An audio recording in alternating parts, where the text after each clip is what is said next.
Well, good afternoon. Welcome to our daily devotional today. Today we're going to be in Romans chapter 12 and verse 15. Romans chapter 12, verse 15. The Apostle Paul writes, "Rejoice with those who rejoice, and weep with those who weep." Two very simple things, at least simple on the surface, that we are encouraged by Paul to do as Christians. Human beings have a hard time with these things.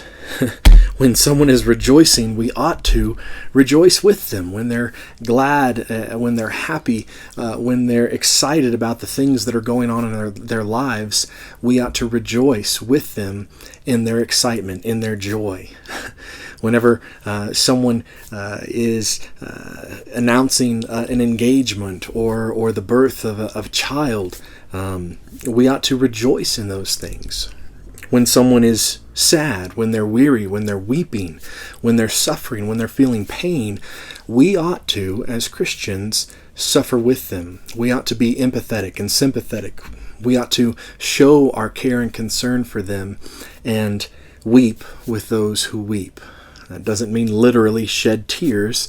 It means to feel what they feel. This verse is really a verse about showing empathy, whether it's empathy for happiness, for rejoicing, or empathy for suffering and for weeping. I say it's difficult for us to do because we, let's be honest, are selfish. Human beings are selfish beings. We struggle with this. We try to overcome that. We try not to be selfish, but I don't know if you've ever experienced this. I take that back. I know that you have experienced this, where someone else has something good happen to them, and you see that they're excited and they're rejoicing in that situation, and the thing that pops into your mind, a message from the enemy, why didn't that happen to me? Why isn't God blessing me like He is blessing them? And we focus on others and their joys, and we become bitter at the fact that things in our lives are going so horribly, and yet it seems like those around us, their lives are going great. Let me just say one thing as a side note. Their lives are not going great. Everyone has issues. Everyone has struggles. Everyone has problems. Everyone has high points and everyone has low points.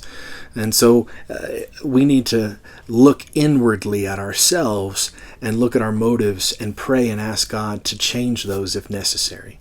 But I think that we sometimes are selfish when we see people rejoicing. We don't rejoice with them because we wonder why those things aren't happening to us. It's also the same in people suffering. It's not that we wish that suffering would happen to us. It's usually that we try to compare our suffering with someone else's suffering. And that is also a form of selfishness. Someone is going through difficult times, and the first thing that pops into your head is, well, it's not as bad as what I went through last week. That's not as bad as the pain that I felt. If they only knew what I was going through, then they would feel sorry for me. And that's a selfish response as well. Paul encourages us as the church to rejoice when others are rejoicing, and to weep and to suffer with those who are weeping, those who are suffering. And we need to remember to act unselfishly and to be a part of the good things that God is doing in someone's life, or the pain that someone is going through.